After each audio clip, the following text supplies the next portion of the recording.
Hey everyone, Chris and Jason here with the Private Lenders Podcast. Thank you very much for tuning in on audio and or video. We really appreciate it. As always, we are sponsored by hardmoneymastermind.com and also our lending company, hardmoneybankers.com.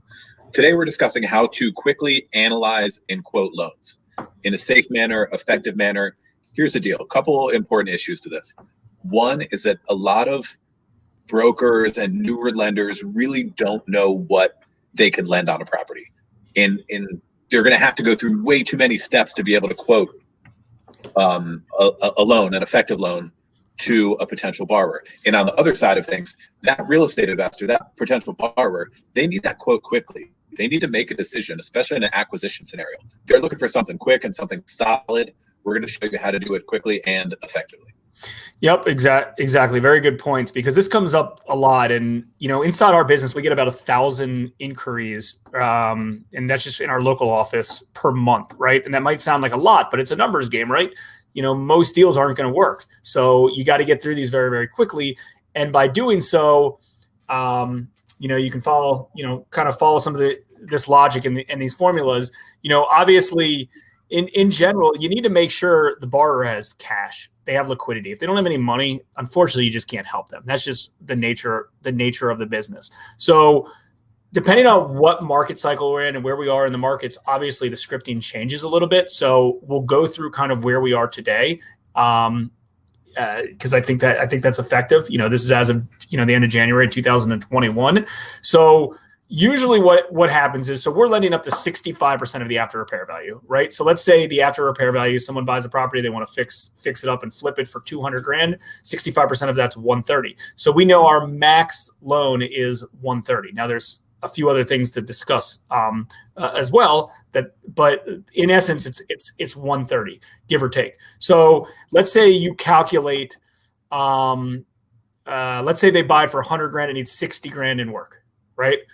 160, your max loan is going to be 130, right? So that's a $30,000 gap. So that means the borrower is going to need $30,000 plus closing costs. Closing costs end up being anywhere between 7 to 10%. I usually, on the smaller loans, I do 10%. On the larger loans, I do 7%.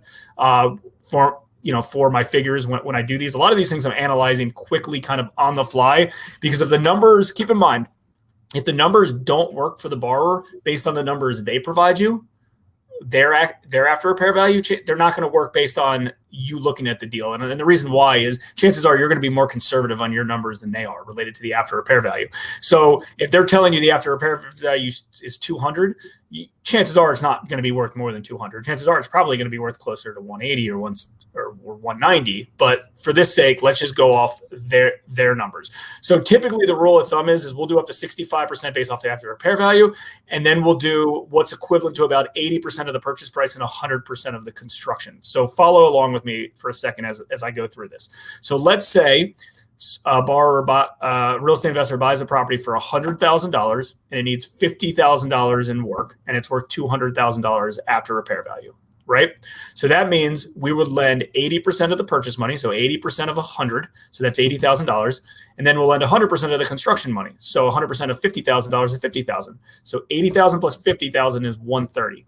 So coincidentally, 130 is also 65% of the after repair value of 200, right? So that fits fine, but it ends up being $130,000. So what they need is 20% in this case is going to end up being $20,000 plus their closing costs, which is another $10,000, give or take. So that means they're going to need $30,000 for that 130 acquisition. And that's for the most part, best case scenario, right?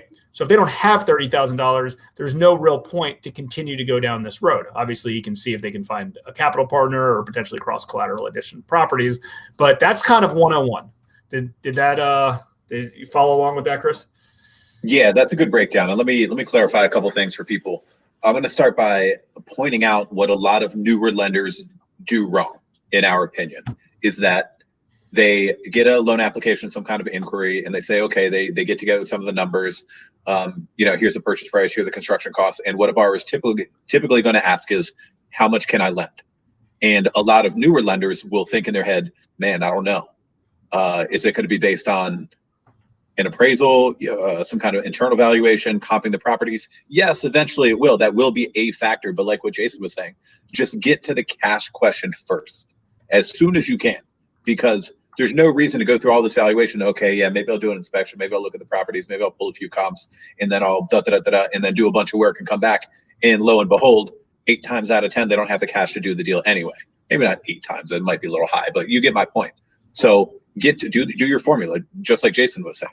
Like, take their number and go to 65% minus construction costs and do the normal formula to arrive at how much cash they would need, which is typically going to be 20, maybe even 30% of that job cost.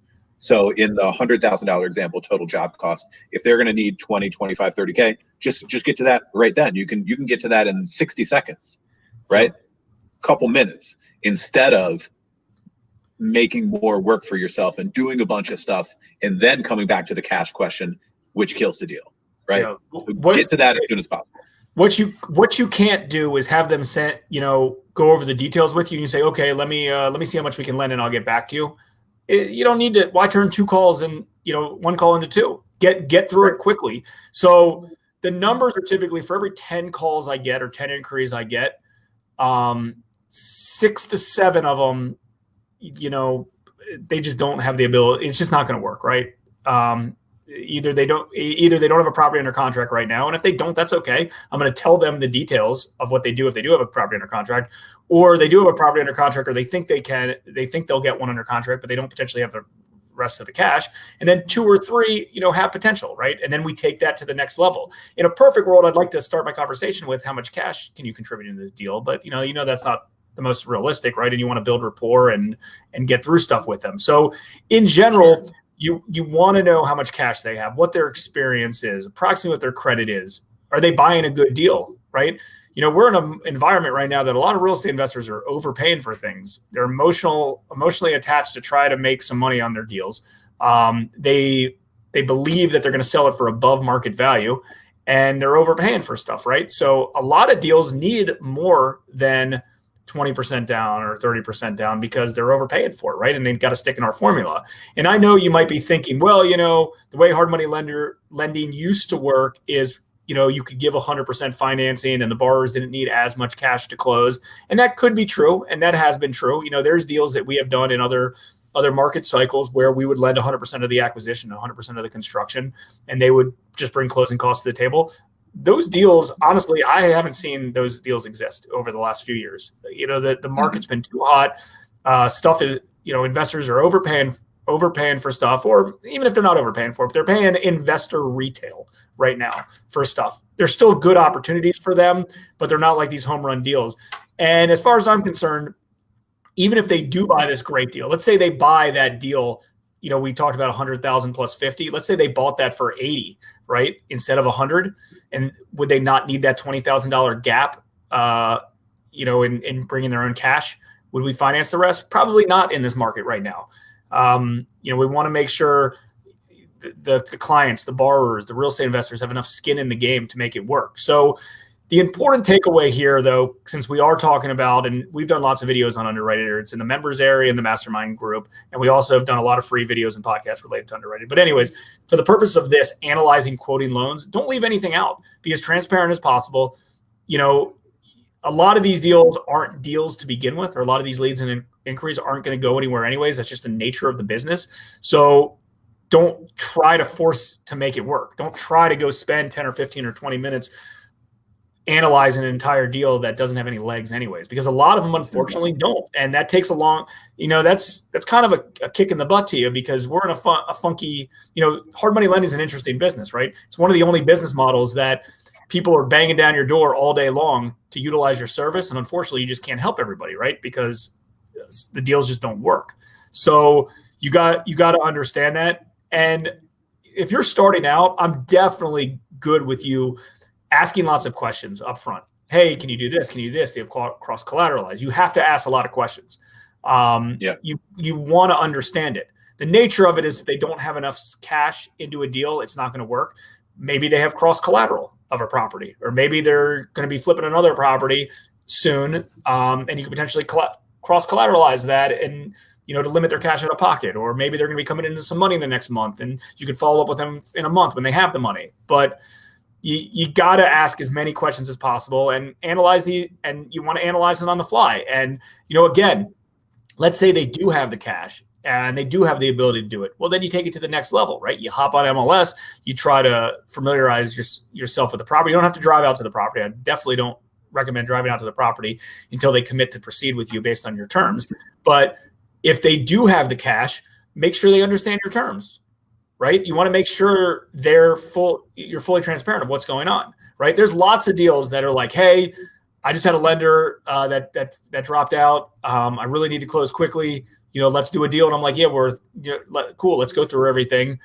Maybe they only need a 50 LTV, and I tell them we're a 13% interest rate. They're like, ooh, I was expecting like 5% because that's what my bank quoted me.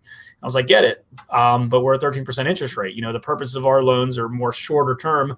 If you're looking, whatever. I got a lot of different spiels related to that. But make sure everybody's on the same page. Most calls can be done in one call at a time. Yeah, for sure. So do your best to tighten up on that scripting. Don't create more work for yourself than what's necessary. Also save time for that potential client. One more bonus tip too, when it comes to your origination scripting, don't assume that everyone wants to borrow the maximum amount possible, because some people don't. We got a lead earlier this week that I spoke to for a commercial real estate investor buying a piece of property for 1.2. And after asking a couple questions, building a little rapport, saying, oh, this person, I know that person, that whole sort of thing. I said, hey, so on the 1.2, what if we put up 700? Could you guys put up 500? And they were like, yeah, we could probably make that work. Bam. That doesn't always happen. And that's not going to be the case most of the time, but sometimes, yeah. And it just made life a whole lot easier underwriting wise. And the rest of we start talking about terms and everything else. But that was a pretty easy way for me to arrive at how much can you guys lend? I just asked them, can we put up 7? You put up 5? And they're like, yeah. So the biggest takeaway, if you don't get any other takeaway from this, it doesn't matter if you're experienced or if you're brand new, ask a lot of questions, analyze, get everything done over the phone. You don't need to look at the deal at all. If they don't have the ability to do the deal based on their numbers. It's that simple, right? And if they're not going to agree to your terms, if they're not like, oh, well, let me see what I can do and then call them back, it doesn't work like that. You got to disclose your terms. You got to disclose approximately what their cash to close is. Best case scenario type of situation. See if they have other money, and go from there. I mean, that's really the way to do it. And if they verbally give you a yes, then you can go spend time, right? They've verbally given you a yes. They're okay with your terms. They're okay, or they know that they might need 20, 30, 40% into the deal. If they're okay with all that, then cool. Now, hey, this is the 1 out of 10 or 2 out of 10 that you talk to every day or every week, or hopefully more than every month, right? But those, right? So then you're spending the time on those. Those are the ones you want to spend time on. Make sure you get additional information that you might need from them, potentially do some due diligence on it, and then go back to them and say, hey, I spent some time, I analyzed this deal. It's just, if you're getting a few leads a day, hopefully you're getting more than a few leads a day, but if you're only getting a few leads a day, it'll take you all day to analyze deals if they're crappy deals, right? You don't have time for that, right? You got to get in and out of these things as quick as possible. Do it on the fly. So what I would do if you don't, if you've read our Hard Money Secrets book or in our mastermind, then you probably have some of these sheets already from some of the collateral. But if not, get a whiteboard or a piece of paper and write down 65% minus, 65% LTV. Do the formula based on like 20% down and 30% down. So you have all that in front of you. So when someone calls you on the fly, and do it based on, different loan amounts in your area. So $100,000, $150,000, $200,000, $250,000 loan amounts. So then on the fly, you can tell them approximately, oh, based on this, you're going to need this much cash to close. You're probably going to need this much cash to close. So then on the fly, you don't have to like get your calculator out and be nervous and try to figure it out. Not like, oh, let me get back to you so I can see what your cash to close is. I don't want you to have to call them back, right? Get this done on the first call or one email back and forth. Like, too many people waste too much time trying to make deals work that will never work. They just won't. So have a little cheat sheet out and, go through the numbers. And when someone calls and let's say the numbers shake out to be $300,000, that their cash to close is going to be $90,000 because that's what's going to come out to, right? A $300,000 loan, when you're at 20% down, it's going to end up being about 60 grand plus closing costs is going to be 80, 90 grand, right? So just know that going into that. Yeah, that's a good one. More important than people think. Way more important than people think when it comes to effectively lending and even underwriting, even the preliminary underwriting. So, all right, good stuff, guys. Thanks for checking it out, and we will see you next time on the Private Lenders Podcast.